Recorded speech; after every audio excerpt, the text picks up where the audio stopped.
Well, hey, Jason Hodge here. Let me just finish doing a couple of things real quick. I'm going to publish this post.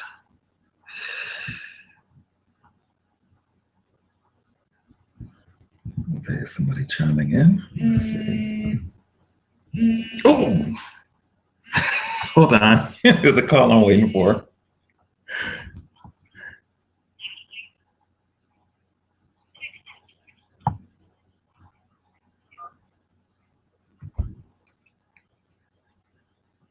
Good morning. Hey, how you doing?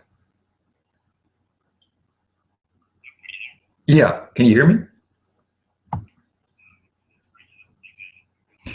Okay, yeah, you know what? Can you give me a call back in about 10 minutes?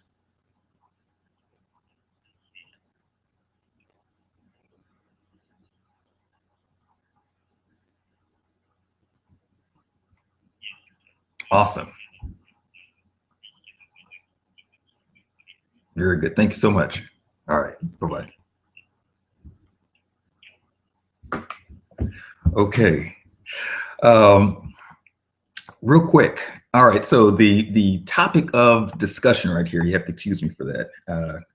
Totally forgot that in the midst of this whole impromptu thing, which is why I don't like to do too many impromptu things.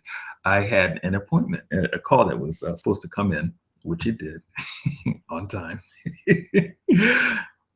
Actually, they were a little late. They were about 5 minutes late, so I kind of moved on. But anyway, so today, this morning, there was this question that came up, and like I said, in my notifications on my Facebook, there was this message from Jonathan Cronstedt, and he's CEO of Empower Network. And the question was in relation to Facebook and their marketing, what they're doing with Atlas and the whole retargeting thing, following you offline, and things like that. And actually, it kind of was on my radar because I love the topic of retargeting, remarketing, and discussions on how companies are using metrics and data in order to streamline their marketing to their particular demographic. So I went ahead and I did something uncustomarily. I did a post, and it was actually a rather verbose post. I'm thinking of food here. And so I responded to Jay Cron's, and then I started thinking, maybe this is a discussion that I want to take a little further and put it out into the marketplace and to get some feedback. So what I did was I went ahead and I put a post on Facebook, and just to find out what the temperature was of all of those who were thinking about this. So I tagged a few key people, and of course I want everybody who sees this to chime in. I want to get your feedback as well, but the folks that I tagged, I know that they tend to keep their finger on the pulse of what's going on from a marketing perspective, from content, and how technology works. So I wanted to get their feedback to see, okay, am I the only one who feels the way that I feel about it? And I'm actually, I have two different feelings on the subject. One from a consumer-based standpoint, and the other from a marketer and a media planning standpoint. From a media planning and a marketing standpoint, I just think I love it. But from a consumer standpoint, I'm not so sure I like it at all. Now, here's the thing. When I started thinking about this topic, is Facebook going too far in their marketing? I started thinking, all right, they may be, and then again, maybe not. And just depending upon how they approach it. Now, as you know, Facebook, a matter of fact, I'm going to go ahead, if this will allow me to.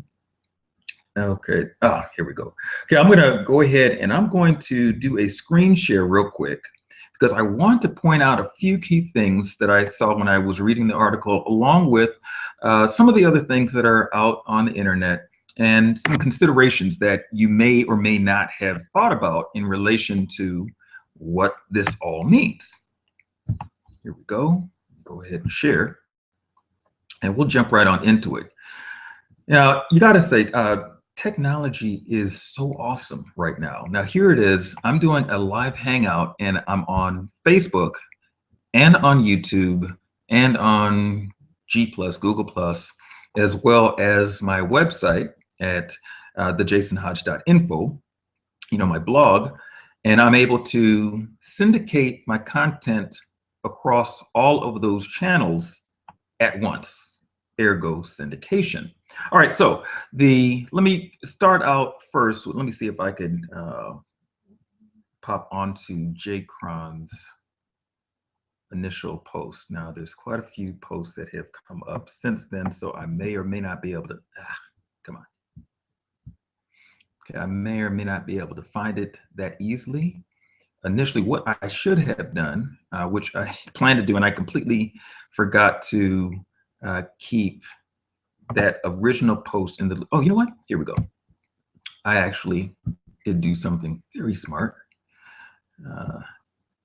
And I took a screenshot from my phone of the conversation, right? All right, so now the first thing that I saw was this post from Jonathan, right, Cronstedt. And so it says, okay, starting yesterday, Facebook started following you around via their ad network, Atlas. Okay, now, if you don't know anything about Atlas, Atlas is an acquisition of Facebook to the tune of some $100 million that was formerly owned from Microsoft, right? And I'll read that when I read the Mashable excerpt, right? But here it is. He wanted to know, what are your thoughts on this? Creepy or cool? So I went ahead and I responded to it. All right, so I responded with, okay, now that was my follow-up response. Okay, hold on. Okay, so here's what I responded with. Okay, and so I borrowed that from where it is. Okay, I said, as a marketer, very cool, possibly. Okay, that's the caveat, possibly. As a regular Facebooker, not so much and potentially irritating. Now, if you know anything about the retargeting, remarketing, it's like you go on a page and then next thing you know, you're seeing that website follow you all the way around. And, a lot of the things we tend to tune out because we get banner blindness, where we no longer see the stuff to the right or to the left of our screen. We just kind of hone in on exactly what it is that we're looking for. But let me show you what Mashable has to say about this. I'll give you a little backgrounder. Okay, so Mashable published this article, right? Facebook ads will follow you around starting now. Okay, so now the good news for advertisers, but maybe not so great news for you users concerned about their personal data, which if you're on Facebook, I don't know how you could possibly be concerned about your personal data because you're putting everything on there anyway, right? So it's kind of like dichotomous. But it says, okay, so starting on Monday, Facebook will use data it gleans from users for its new ad network, Atlas, which it will serve up ads on non-Facebook sites based on what Facebook knows about you. Atlas is a former Microsoft property that Facebook bought last year for around, $100 million that Facebook has now rebuilt from the ground up. Atlas is distinct from Audience Network, which, if you know about Audience Network, it deals with retargeting, remarketing, and all of that, so that you can have your ads that you see like here and in banners and all that served up as your target, quote unquote, your target market is moving around the internet. Okay, so Atlas is distinct from Audience Network, a mobile ad network Facebook introduced in April that was aimed at app developers. Okay, so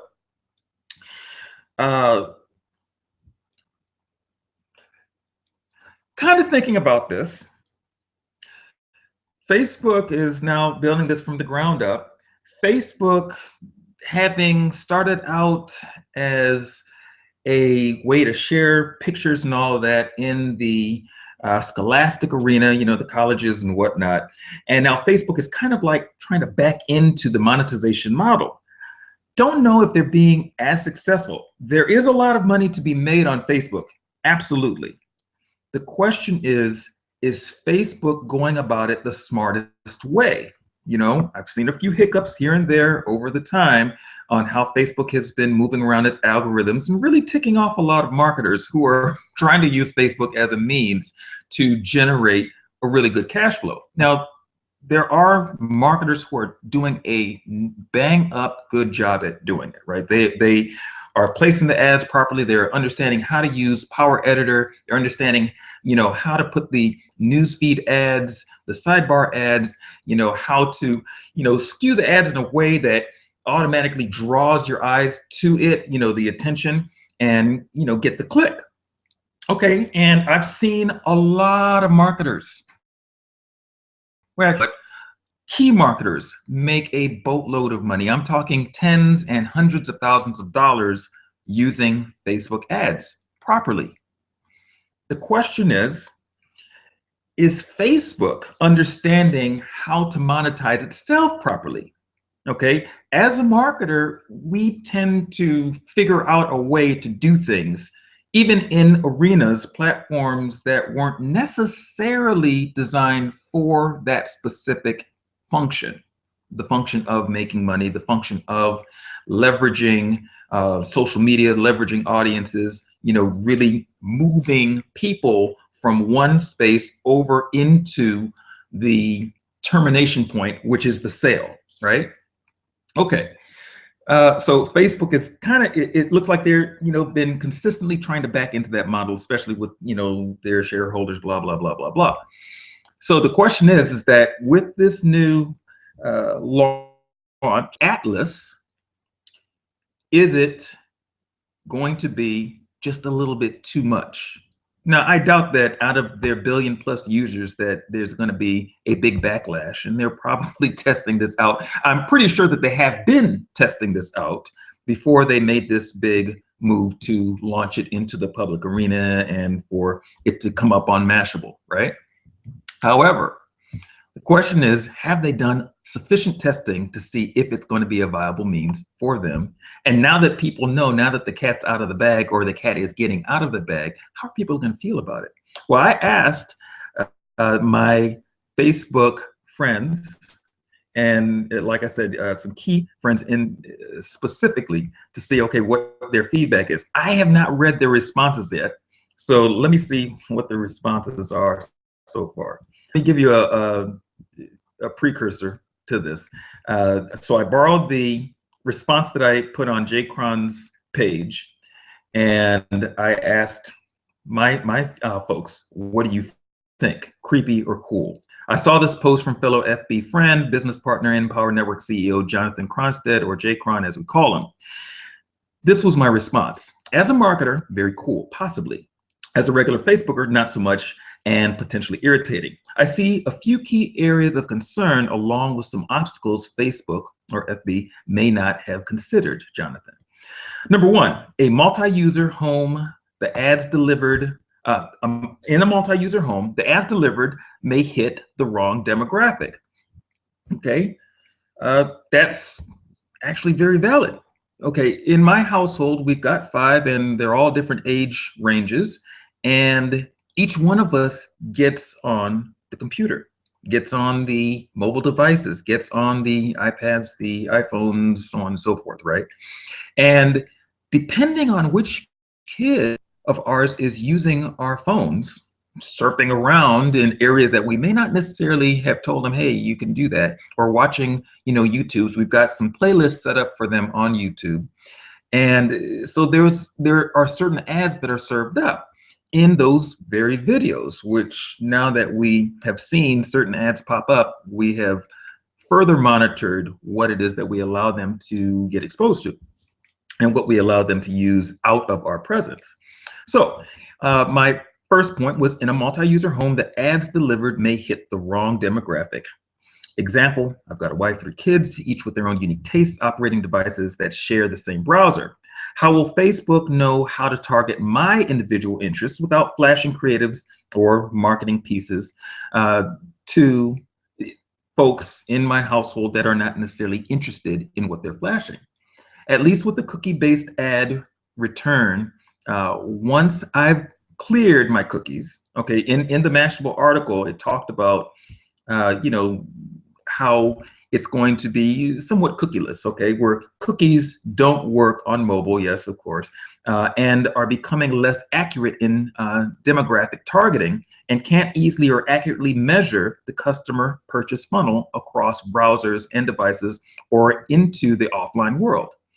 The blog presents Atlas as the solution since it uses people-based marketing. All right, so that to me sounds like they're trying to, you know, go along with what Hummingbird has going on. And, you know, Hummingbird is the new algorithm that Google put into play, which is more geared towards social. You know, what is the social strata saying about content that's out there?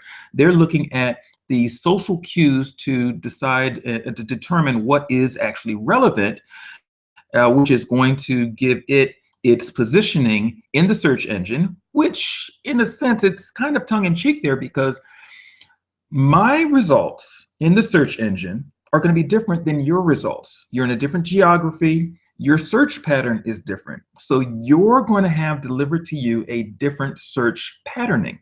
So the question is that even with the cookies, even with the browsers, the demographics and all that, the people-based marketing, has Facebook locked in on the code that is going to be necessary in order to make sure that they are delivering relevant content, especially in a multi-user household that is using one or a few devices interchangeably? This, I mean, you know, so I'm going to be following this to find out, you know, to see how they're going about this, if they actually have gotten the lock on their market.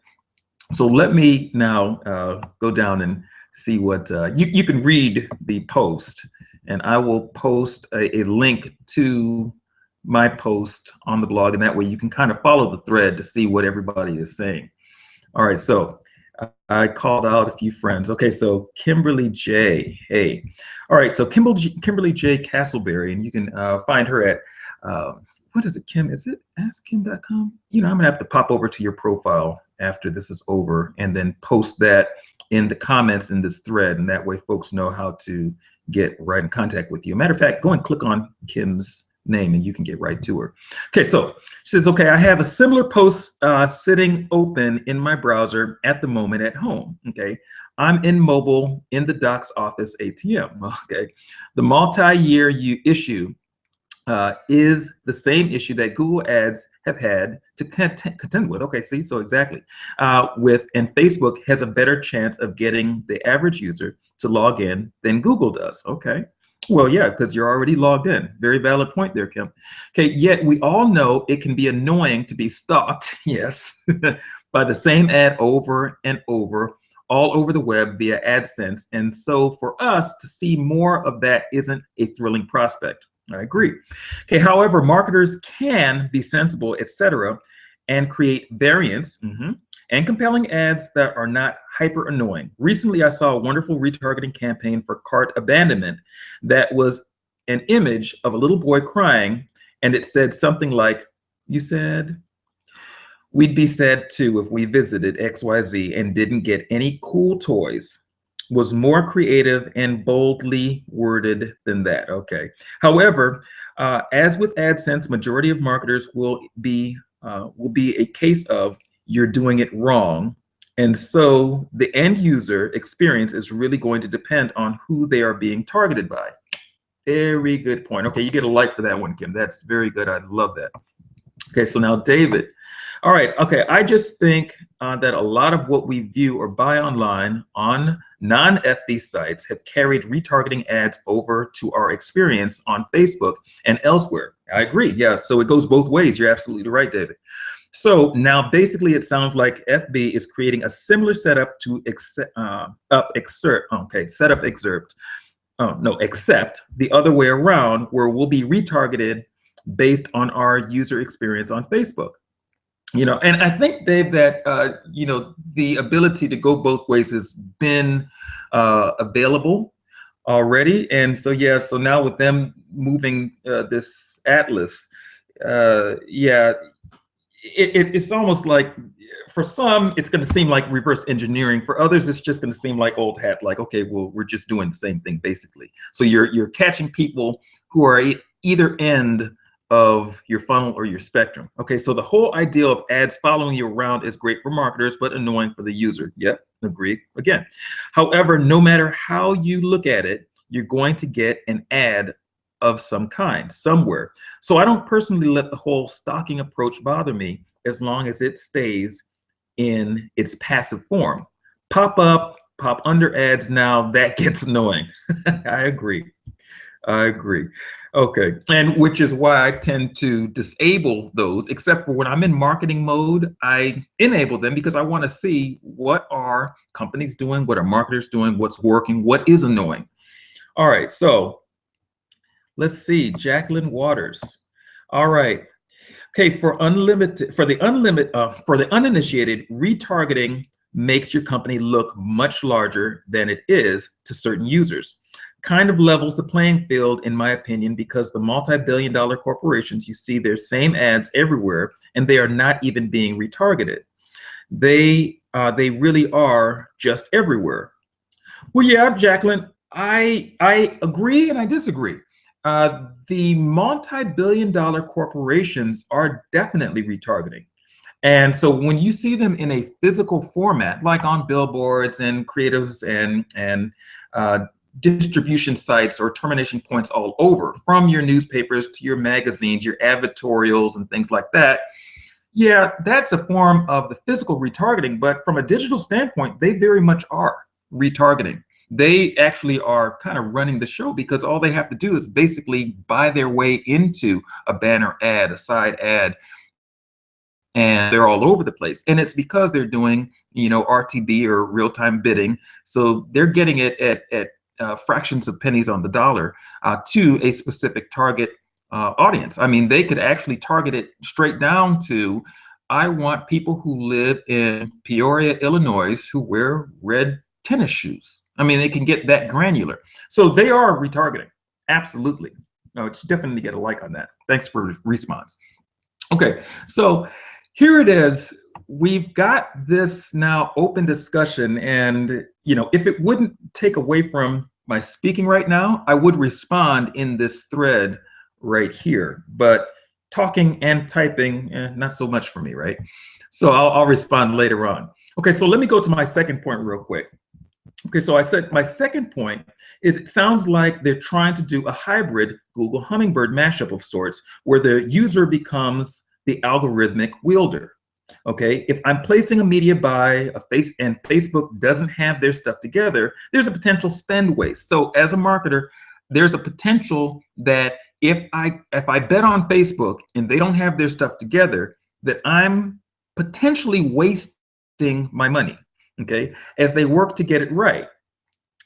Now I know from a marketer standpoint, that's where, our due diligence comes into play. Now, I did speak about that, the whole thing with the split testing and all of that. However, if they're switching their algorithms up and switching their strategic plan, their rollout, they're switching things up, there's no real way to do your split testing, whether it's A/B or multivariate, because I can split test, say, okay, well, I want to make sure that, okay, if the banner is looking like this and the creative's looking like this, the information's looking like this, let's see how people respond to that.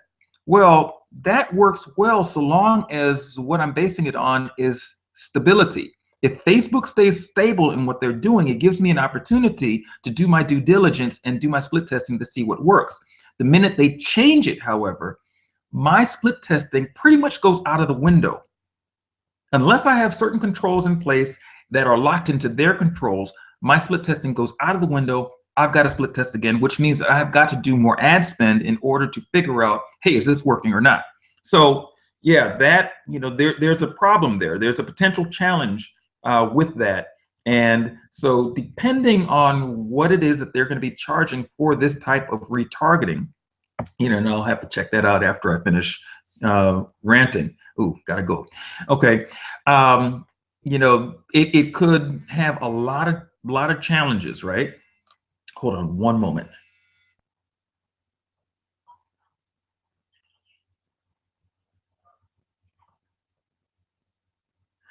Okay, so I'm going to bring this to a close.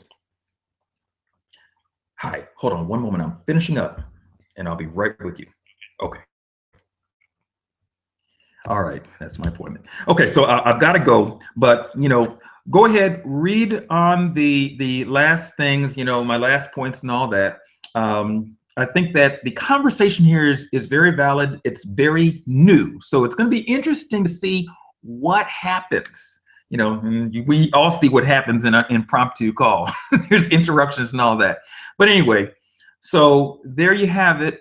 That's my mini take on this. I will be reporting on this, getting feedback on this, asking more questions about this, seeing what Facebook is doing, seeing what marketing is doing, because of course I want to know, how to better position the nonprofit organizations that I work with, the companies that I work with, and to see how we can utilize this technology, this platform, or if we need to completely avoid it or have a hybrid approach. All right, I'm Jason Hodge. If you have any questions, any comments, please visit my blog at thejasonhodge.info and chime in on this. If you want to chime in specifically to this, then visit bit.ly/FBM as in Mary, F as in Frank, B as in boy, M as in Mary, 2 far. Okay, bit.ly /FBM2 far. Okay, the number 2. All right, I'll catch you later. This hangout is officially done.